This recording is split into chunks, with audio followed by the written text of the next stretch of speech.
assalamu aleykum sakiraɓe wondaɓe baale meɗen WhatsApp. Salam lobbo fatude meɗen en fof. Hande yo nogay e go'o lewru août hitande ujunaje ɗiɗi e nogay.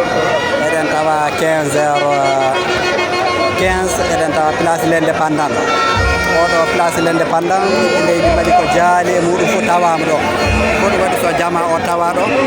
Tawagol ɗo jama o hande caggal hono ɗum woni kananke leydi meɗen kiɗo Ibrahima Boubacar Keita laamu makko samminama talatare ƴeɓɓinde.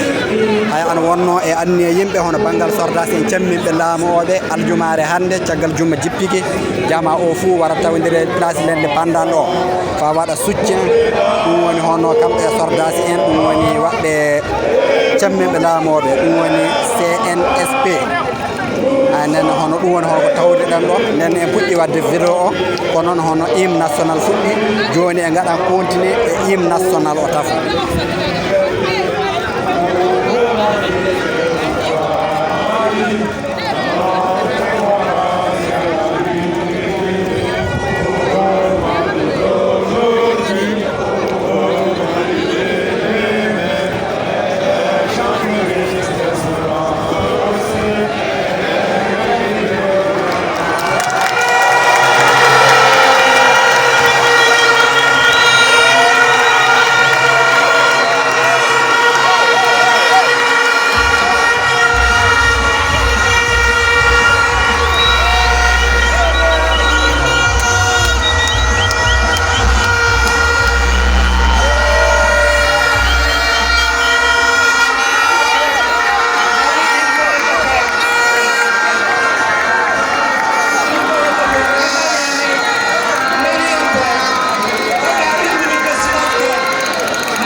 Timmi oɗon honno jiro tonni tan woni honno alhaali o worri jama o waran du hono holla e ɗum woni hono communauté national et communauté international hono ɓiɓɓe leydi Mali woni hono ko tawda o e golle wona hono samminere ngam hono kuddita ko nande min ɗo wan ɗum ɗo woni hono ko ɓuri faydinde eko tawɗo jama seɗe yawo du anda wona kuddita woni leydi Mali de kuude tekko woni ko woni leydi Mali ɓiɓɓe leydi Mali ummi ɓantude laamu nde wonna leydi ndi saali e luggere fa ini ndaara fani muta hen ɗum jaati woni hono sababu majjum wonno ɓe mbiya Allah wadde jam e hakkille baaliɗo ɗum woni hono premier meɗen jigo hande e place meɗen ndende panda yo on fuu en calminama on lertanama sanne sanne tawana ɗo e dow ngallure meɗen pamata nde ko tawaɗe place ndende panda ɗon e tawanaɓe en caggal leydi ndi fof on calminama sanne jammuji moɗon landa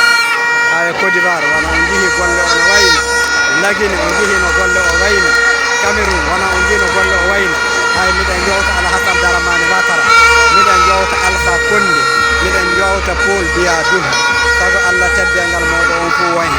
Assalamu aleykum wa rahmatullahi wa barakatuh.